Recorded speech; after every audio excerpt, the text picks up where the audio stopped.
Hello, everyone. This is Jesse, and you're listening to Set Lusting Bruce, the podcast where we celebrate the music, the memories, and the stories that Springsteen fans carry with them. Every episode, we sit down with fans from around the world to talk about the songs that shaped them, the shows that moved them, and the moments that keep us coming back to the E Street community. So settle in, turn up the volume, and let's talk a little Bruce, because every Springsteen fan has a story. Let's get started. Welcome to a brand new episode of Set Listing Bruce, your podcast all about Bruce Springsteen, his music, and mostly his fans. I am your host, Jesse Jackson. Today, I want to take a look back and a sharp look forward at how the 2026 Land of Hope and Dreams tour isn't just another chapter in Springsteen's career. It might be the punctuation mark at the end of the whole story. But to understand why, we got to start at the beginning, at least the beginnings that shaped this legend. The early hungry years. Bruce rise in the 70s like a street poet with a Telecaster. Albums like Greetings and The Wild and the Innocent and E Street Shuffle introduce a songwriter who's painting murals of boardwalk dreamers and back alley romantics. Then Born to Run hits, and suddenly the kid from Jersey is carrying the weight of America's expectation on his back. Then we get to the Darkness and River era. The late 70s and early 80s sharpened him. The stories got tougher. The characters were more bruised. Darkness on the Edge of Town and The River show a man wrestling with adulthood, responsibility, and the cost of holding on to hope. Born in U.S.A. and global stardom. Right after Nebraska, then comes the explosion.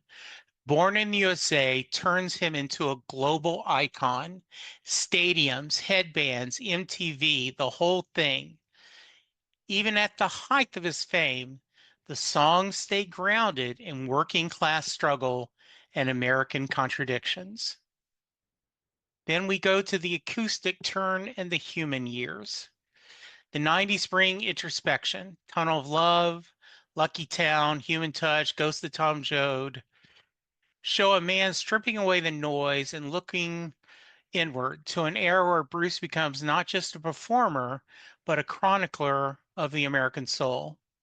And yes, I know Tunnel of Love didn't come out in the 90s, but I'm on a roll, okay? Then there's the breakup. We have Silence.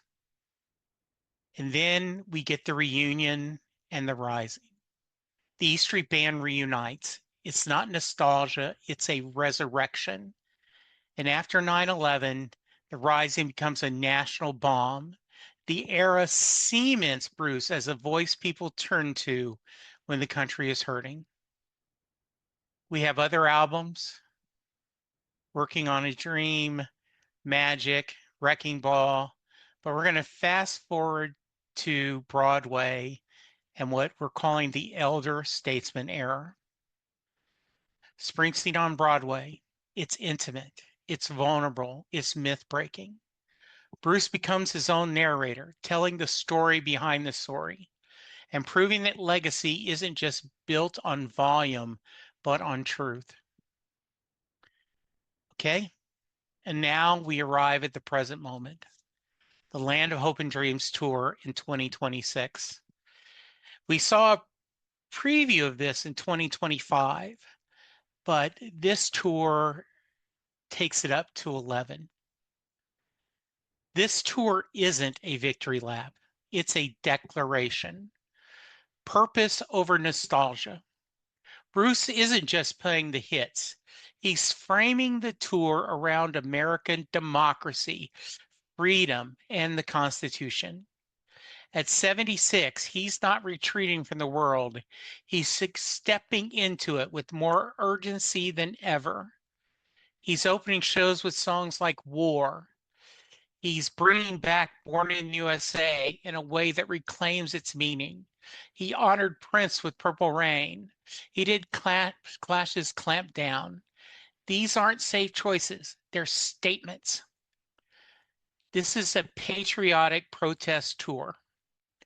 Coverage has called it a patriotic protest tour, and that's not wrong. Bruce is using the stage as a platform to confront the political climate head on. Agree or disagree, it's undeniably brave and undeniably Springsteen. Most artists in their 70s are doing nostalgia tours. Bruce is doing relevance tours.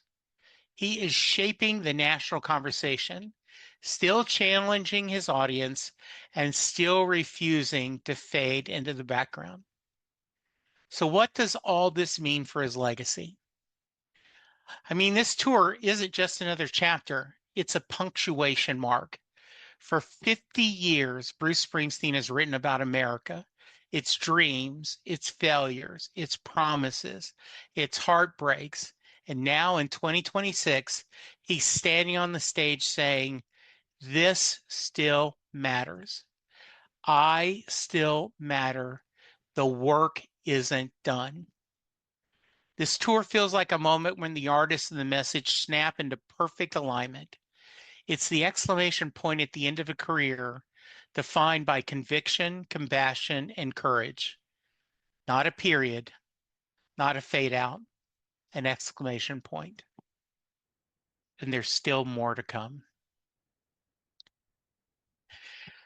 Thank you for joining me on this quick little journey through eras, the evolution, the fire that still burns in Bruce Springsteen's work. If this tour is an exclamation point, then we're lucky enough to be here to hear it shouted from the stage.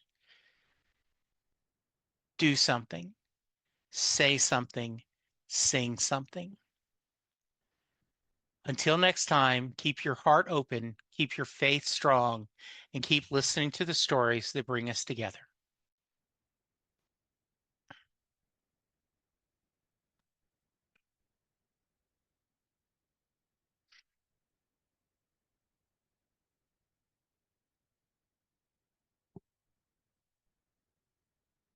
Thank you for listening to this episode of Set Listing Bruce. I hope you enjoyed it, and I hope you'll check out other episodes of the podcast. Before we wrap up, I've got a few quick housekeeping notes on how you connect with me and follow my other projects.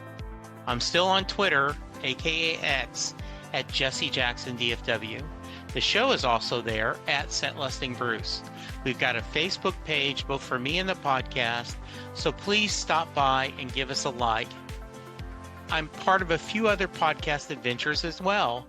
On Perfectly Good Podcast, my co-host Sylvan and I are talking about every John Hyatt song in alphabetical order. Both Set Listing Bruce and Perfectly Good Podcast are proud members of the Pantheon Podcast Network, home to hundreds of music folk shows. So explore, there's something there for every fan. My good friend Charles and I continue to do deep dives into all things Doctor Who on Next Stop Everywhere. And Lou, Karen, and I are chatting about pop culture and The Expanse on JKL Media. I'd love to hear from you. Email me at setlistingbruce@gmail.com. You can also leave a voicemail, 469-249-2442. If you've enjoyed any part of this podcast, please head over to iTunes and leave a rating or review. If you listen on Spotify, you can leave a comment after each episode. I will read them and share them on the show if you'll let me.